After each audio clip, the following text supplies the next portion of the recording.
Hey, Lee Wolf here, and we are live on Game Face Monday. As always, I have Mr. Richie Bello sitting with me here. And today we have a special guest. That would be Bart Nollenberger, who is an automotive leadership developer and executive director of Maxwell Leadership Team. That was founded back in about 2011, if I'm not mistaken. It's true. 2011. Has more than 46,000 members in 166 different countries. So I guess they're doing pretty well. Good to see you guys. Before we get rolling on the show, just going to roll a quick clip from our sponsor, Shop Smart Autos. Getting new customers is exciting and necessary, but while attracting new customers is important, retaining your customers creates an unending stream of revenue that keeps your dealership moving forward. Whether you're a marketing team for car dealerships or a dealership yourself, Shop Smart Autos has your retention tool, the VIN Retention Report. Anyone can find out how many cars they sold in a given period of time, but your VIN Retention Report will show by VIN the vehicles or customers you retained and the ones you lost. But that's not all. ShopSmart's technology can show you where your VINs ended up. Did they trade them in at another dealership? Did they switch models? Did they sell their vehicle privately or go to auction? You're constantly spending marketing dollars and time trying to target your current customers, but you could be marketing to customers that have moved on. And now you'll have the power to see where they went and change your strategy to target them in ways that brings them back. Not to mention, you can identify your strengths and weaknesses within the dealership to help lift up your staff and give them the confidence and drive they need to retain and gain your customers. The VIN Retention Report is yours at ShopSmartAutos, the number 4, dealers.com. It's the most powerful retention tool out there. All right, so that's our VIN Retention Report from Shop Smart Autos, the number 4 dealers.com. And I say it all the time, it's an unbelievably powerful tool to not only let you see how many vehicles you're selling or how you're comparing to others out there in the marketplace, but you can see the VINs that you held on to and the VINs that you lost, and then see where those VINs ended up so you can target those people and get them back into your dealership.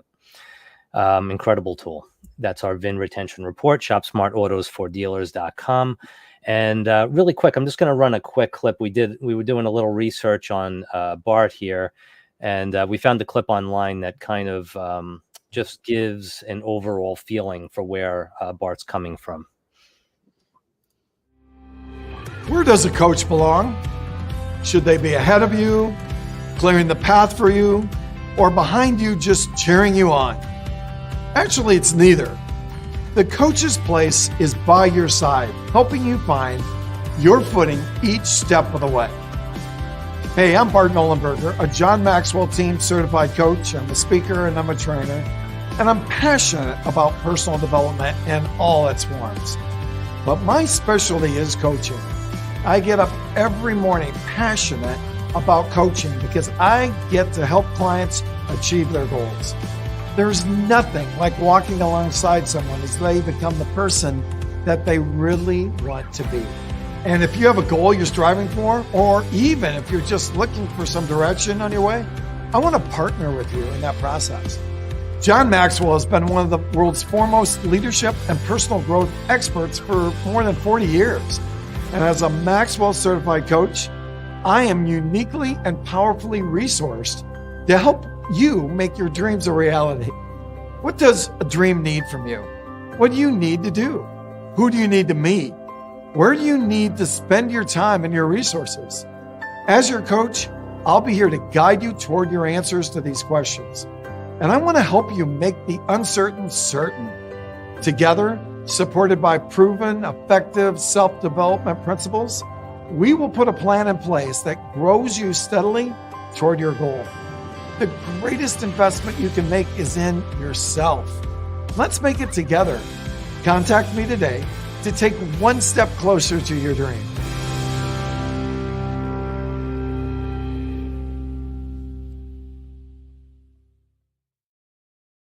All right. And I hope that was a good enough clip for you there that we found, Bart.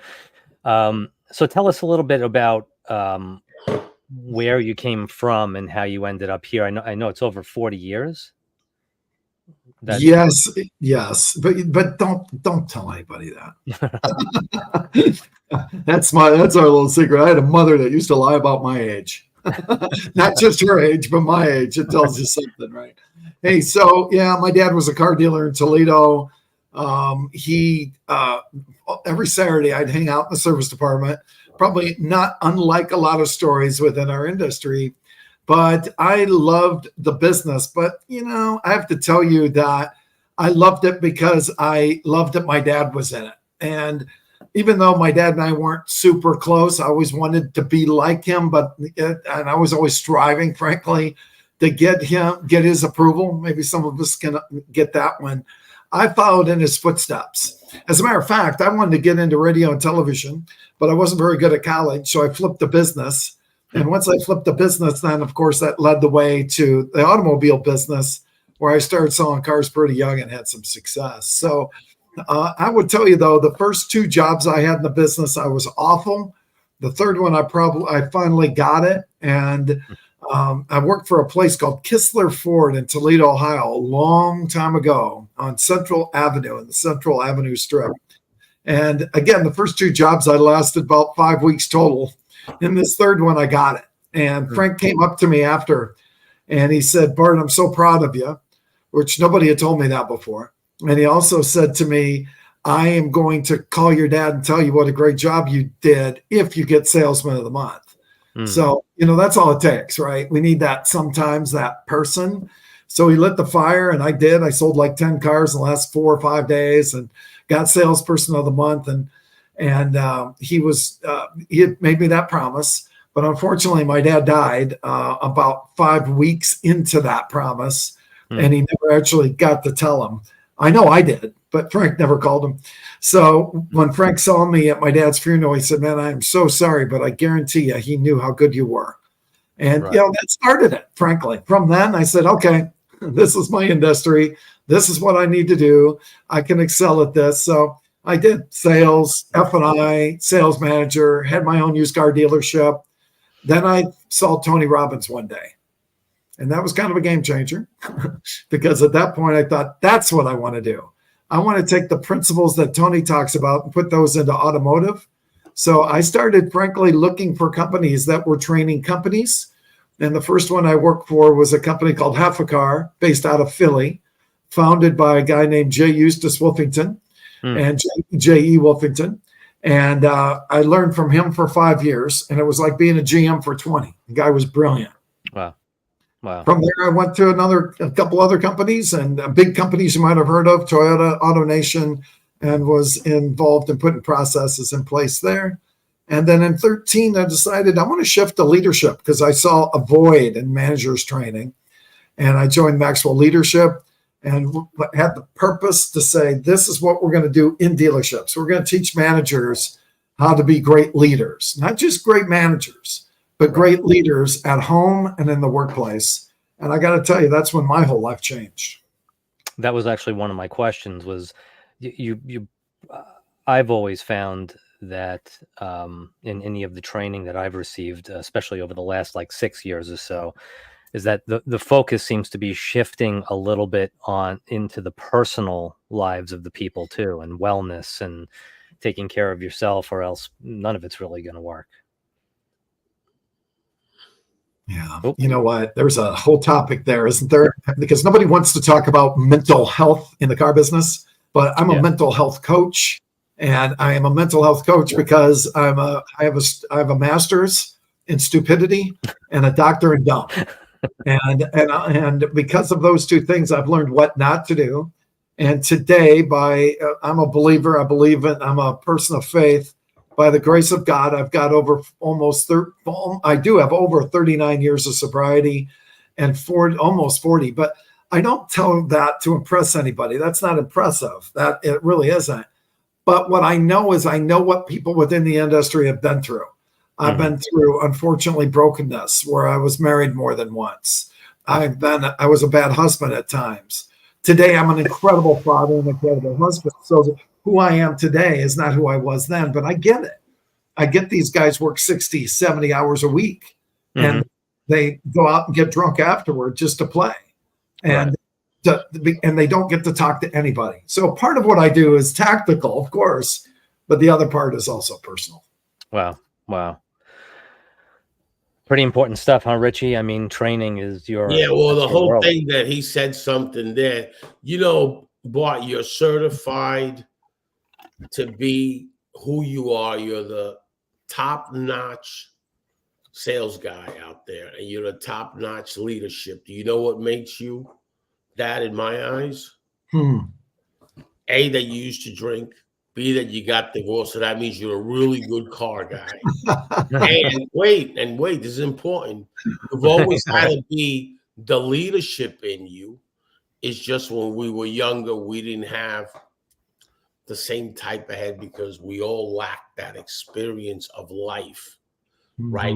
What we have today, right? I made plenty of mistakes like that too. I'm also not with my wife, right? But the whole thing is that makes you a leader. Lee Iacocca said a very long time ago that the reason he got into the automotive industry was because it made a lot of leaders. And how you become that is through the rough road that's ahead of you in the car business, because it is rough, Today is not like that. Today we got a whole different world. But when we were doing it, it was kind of a rough industry. And that's what we all loved about it, right? That it was that rough. So you really knew, really had that. And it made a lot of the leaders, a lot of big leaders today in the automotive sector, and some that are retired already that were tremendous leaders in major companies, is because of that structure, because of what happened, and you're amazing. I've seen a lot of stuff. By the way, I reached out to you because I was told, he's really good at what he does. And when I realized that, and then I started doing the intel about it, I says, yeah, he's really, he's really good at what he does. I'm going to reach out to him personally and get him on the show. Thank you, Richie. And I'm very, very impressed. So in today's world, right, I listened to this video you had, and you were saying something about the desk manager, right? And you were saying something to them. That's part of your stuff.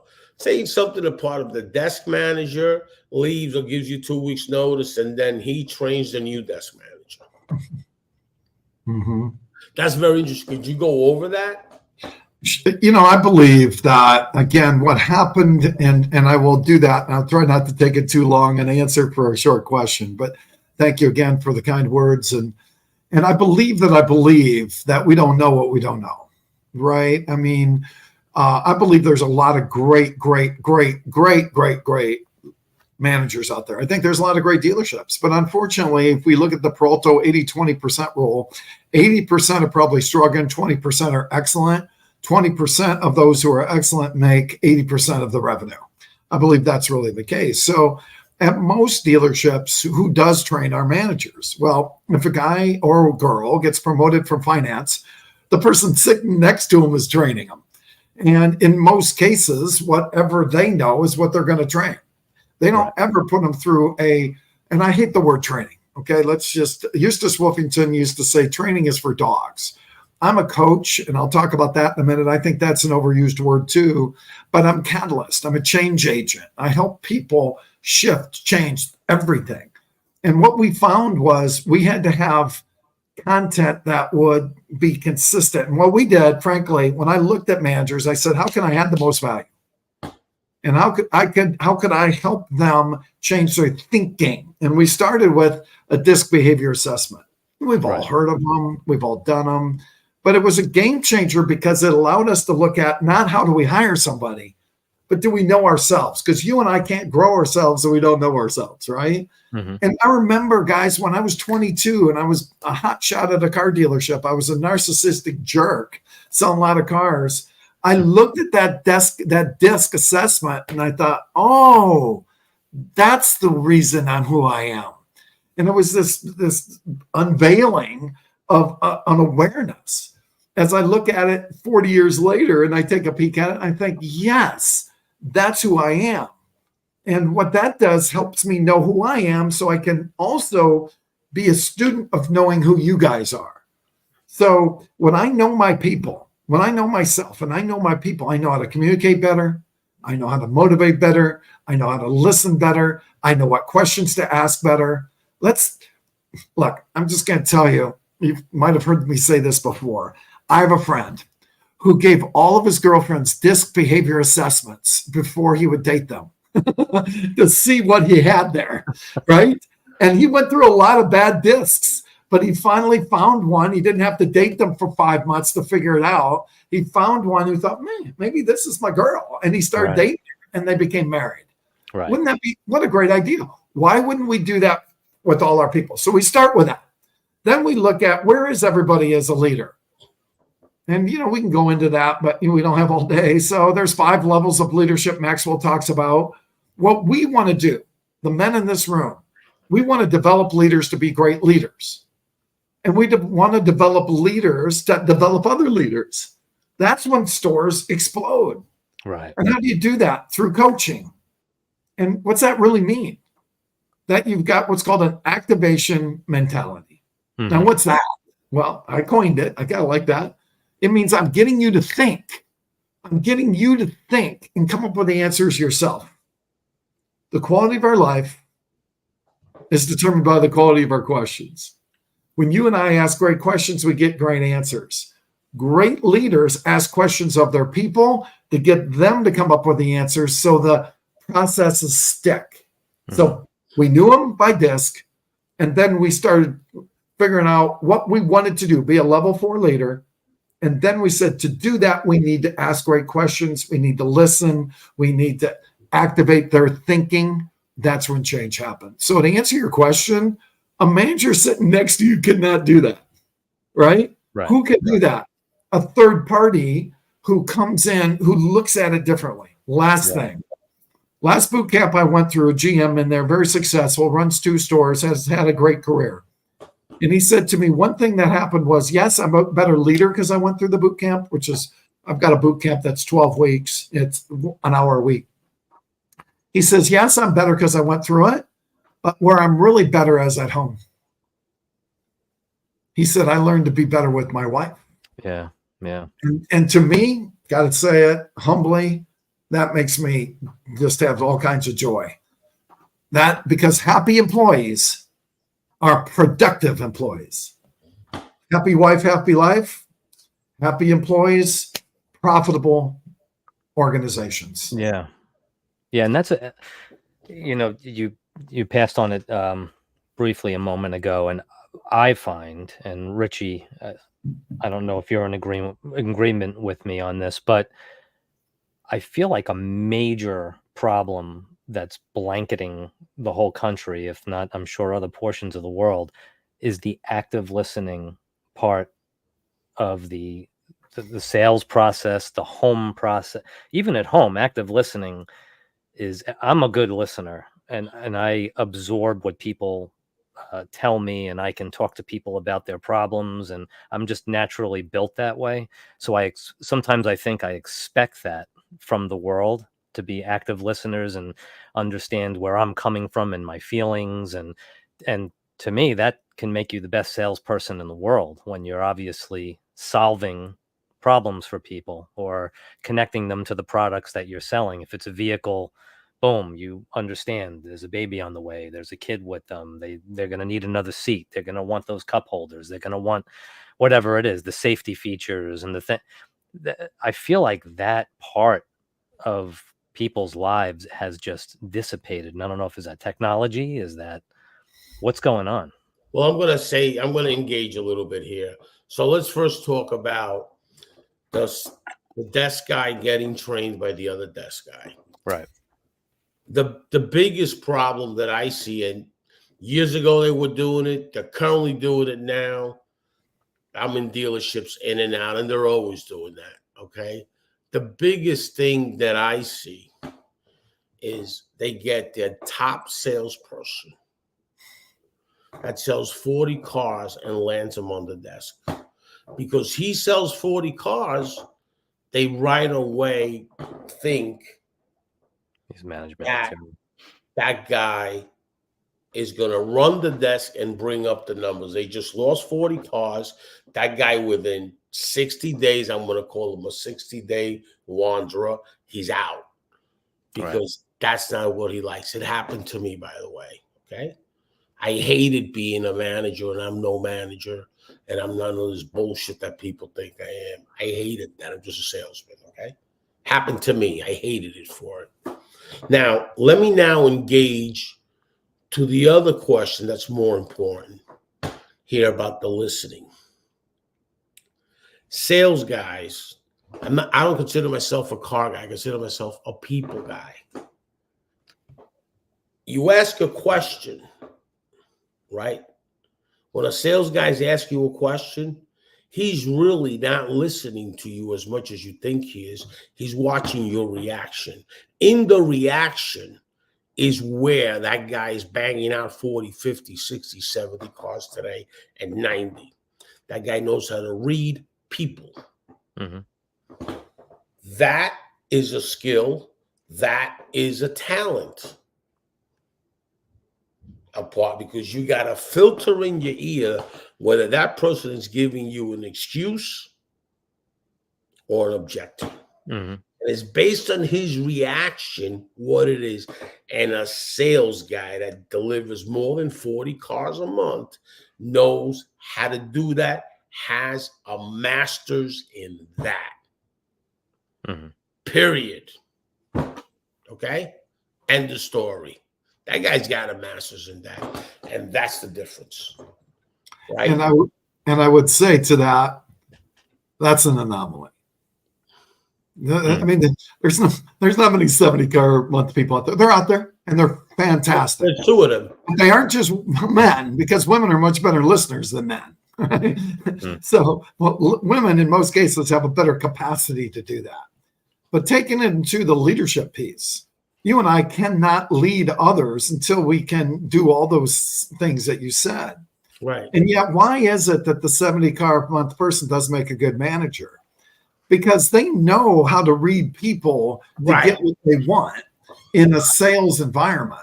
But do they know how to lead other people in that and so that they grow and become better humans, right? Do they know how to lead people so that they can make their own decisions? See, I've been through a lot of therapy, man. I just have. And one thing about every therapist that I've had that was good was they shut up and they listened. We get all that. But also they got me to talk, and they got me to, by the end of the day, thinking, I think I should do this. Very seldom do I remember a therapist saying, Bart, I think you should do this. No, I walked to the car, got in the car, and thought, I've got an idea. I'm going to do this. Right. Guys, anybody else is listening? Ladies, that's when you can develop a capacity to trigger in their head where it's their idea. You'll never have somebody not following through with what they said they were going to do because they own it. Right. See, here's what you and I know. A man or woman convinced against their will is of the same opinion still. Mm-hmm. And we wonder, why is it that Leroy and Leanne don't listen? I've got to tell them 20 times. It's because you told them, you didn't activate their thinking in it. Leanne, when you walked up to that customer and they said they weren't going to buy today, what was your response? Well, I kind of lost interest. Okay. How do you feel that the customer was affected by that? Well, maybe they saw that in me. Okay. If they saw that in you, do you think they still wanted to spend time with you and in any capacity? Probably not. Right. So what you're telling me is when you got disconnected from the customer might have sensed it and it might have hurt your relationship. Yeah. So what I mean by that is just a small little example. We could do it with 100 of different examples. She knows she didn't do it because I said, Leanne, when you got disconnected, the customer disconnected. Right. She came up with the idea. See, Right. that's where we as activators, that coach, that's where everything happens. And see, hopefully the culture that we want to put into dealerships is whether it's the GM, the owner, the GM, all the way down, everybody does coaching. Everybody spends time coaching somebody. And because of that, there's this coaching activation mentality going on in the dealership. And if you want performance to increase, that's when performance increases by the time we spend in that one-on-one environment with 15 minutes a day for an individual. You'll change their life. Right. Last thing, 4 questions that I ask myself every day. Number 1, what did I do right today? And I teach that. I teach that to people that I coach. Ask yourself that question, not what I do wrong, because 80% of the people suffer from low self-esteem. Trust me, they got no problem telling you what they did wrong. Right. What I do right today, change your thinking, change your life, change your other than conscious, change to and make it conscious, everything changes. So what I do right. Next one, what did I learn? Learners are earners. Next thing, what must I change? When you and I ask those questions every day, when I ask, what must I change? My brain's going to say, Bart, you must change this. When we must, we will. And then lastly, what's my role in this? When things don't go the way that I'd like them to go, what's my role in that? And when I ask those questions, I get great clarity. Quality of our life determined by the quality of our questions. Richie. Go ahead. I was just answering something. Yeah. So, the 4 examples given there, four things to ask yourself every day. That kind of that's not something that I practice. Actually, I always think about where did I go wrong, Right. and the first thing I do is where did I go wrong, and how do I fix what was wrong. Right. Which obviously a noble thing you want to fix, but not. I don't think about the things that I did right. I think about that's done. I did that right. And then it's interesting to focus on the positive things that you accomplished first. Yeah. Well, you know what, Lee, think about this, man. Your brain does not have any problem telling you what you did wrong. Yeah. Whether you call it the enemy, whether you call it your dark side, whether you call it the shadow, whatever you call it, it'll tell you. Yeah. I don't need to ask. It's like, again, ask a stupid question, get a stupid answer. Why am I so stupid?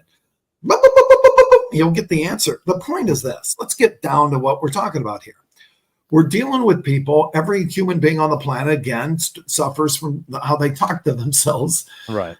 If we have success, we're talking to ourselves in success. If we don't, we're dooming our vocabulary. So how do we change it? By refocusing on the questions we ask. Yes, right? We all get that. And what we know is 80% of the people suffer from low self-esteem, whether they're managers or anybody. We all get that. So if you and I can have a high self-esteem, high self-worth, we believe in ourselves, we talk to ourselves in an empowered vocabulary, we're going to have better results. Whether we're about that, the general manager. And that's a good one right there. That's a good one. And I'm sorry before what we were saying was, I always look at what's right about a person so I can maximize it, because that's where his talent and not what's wrong. But you just brought something up very important, that weak self-esteem. That comes from the dealer. You know why? Because if you're a new vendor and you go out there and try to sell a product, they doubt you. When somebody's doubting you, they're not really doubting you. They're doubting themselves. So that negativity rolls downhill in the showroom.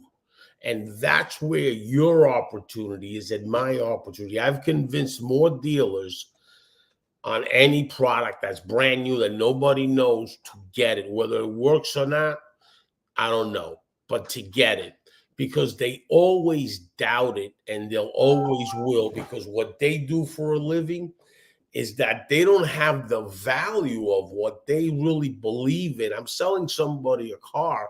I'm proud of selling somebody a car. They don't want to do that. To them, that's like bad. And that's where that self-esteem comes in. And when you have a self-esteem problem as a dealer or as a manager, that rolls downhill. Just like the most important thing that you have is that leadership. Because do you need another sales trainer to teach about sales? Do you need another sales trainer to teach about BDC? Please. There's so many of them. There's so many of them. But there ain't a lot of guys out there. This is why I reached out to you, Bart. There ain't a lot of guys out there that can put a group of people that need leadership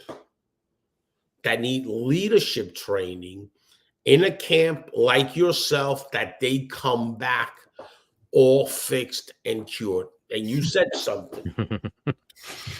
You were 30-something years. You're straight for 30-something years. That's strong because, and you said another thing, you've been around psychologists and all this stuff, right? Me, myself, I had an opportunity to work with one. His name is Dr. John Menarchik. Okay? I worked with him since I was 25 or 26 years old. I had that luck and that blessing, and I learned a lot from that man. And talk about leadership, forget it. Never seen anybody like him. I worked with him for a lot of years. That's one important thing. You having that background, you paying attention, and you're a very, very in tuned, intelligent guy. Paying attention to like a focus group, you start developing that as you're leaving the alcohol habits.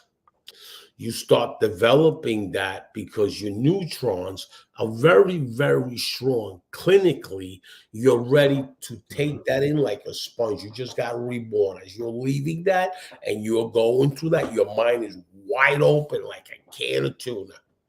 Okay? And you're a right brain type of guy. So it's really wide open. Now you're developing that as you're getting healing, as you're healing. So your own mind is healing you inside. And now you've developed something that is like talent like you never seen. And you always had it. You had it raw, but you brought it out by yourself. So what does Bart do? Bart has a good understanding of Bart. You see, you spend so much time with yourself that you got to understand Bart.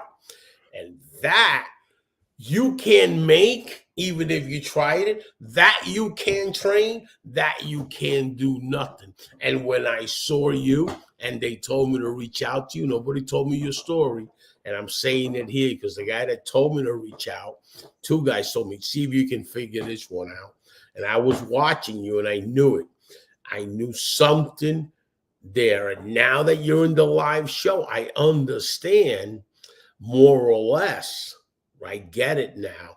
And that's why that boot camp is very strong. Dealers, if I were you, I would get all my team, every team that I have, and I would put it, including the BDC teams, right? The internet people, because he has it down to a science. He's really a scientist in leadership. Well, wow. Man, I feel like I want a 3-second man hug there, buddy. That was just really good.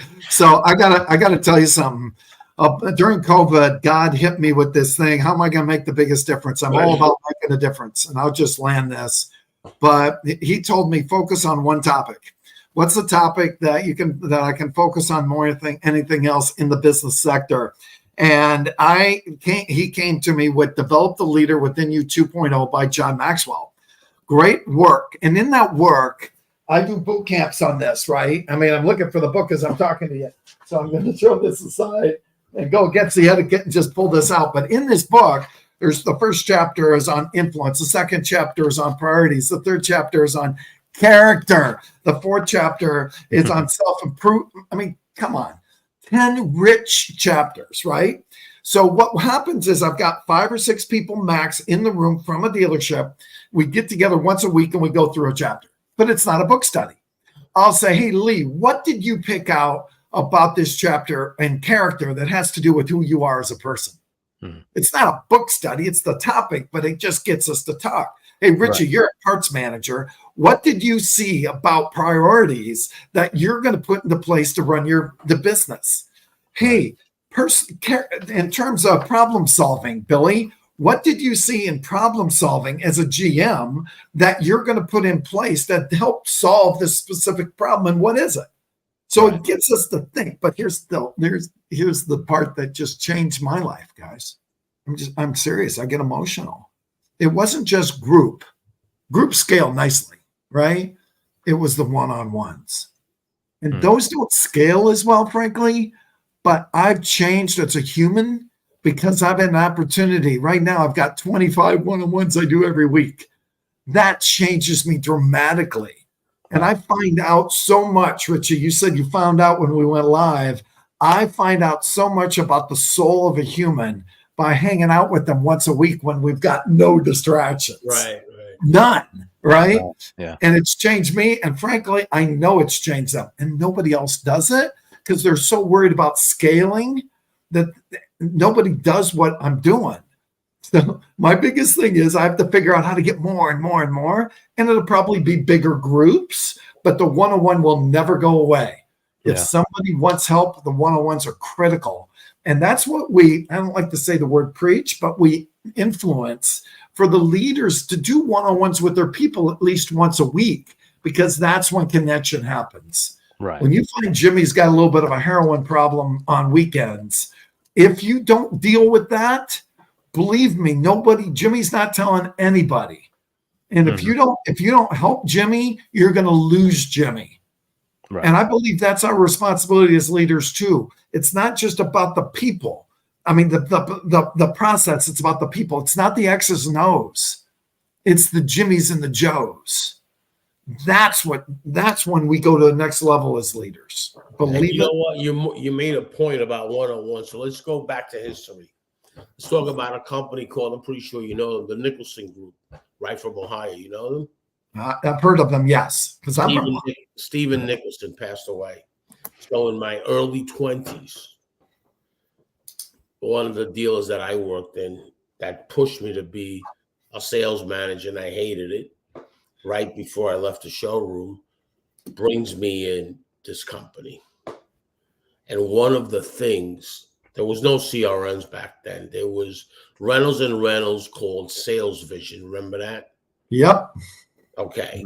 That was a CRM. That consultant company I became really close with, and we did a lot of stuff together, and that's what got me out of the showroom environment. The one thing that why their process was a game changer for the time,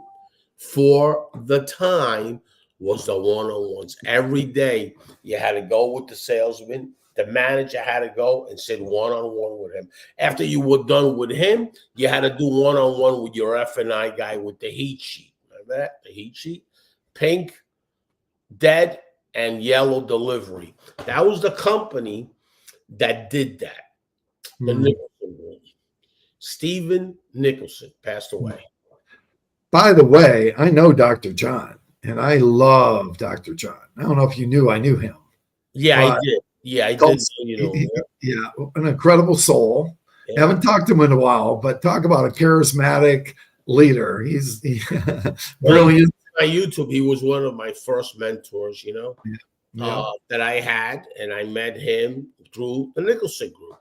Okay. Yep, right on. And then the whole thing with Reynolds and Reynolds and the whole thing with the Polk Company. Okay. So he was my main mentor. And you see my YouTube right on there with his live show and me and him talking about it. But anyway, I was with them quite some time. And then I went to his company, right, when he bought it back from the Polk Company, and there also, right, in Michigan. So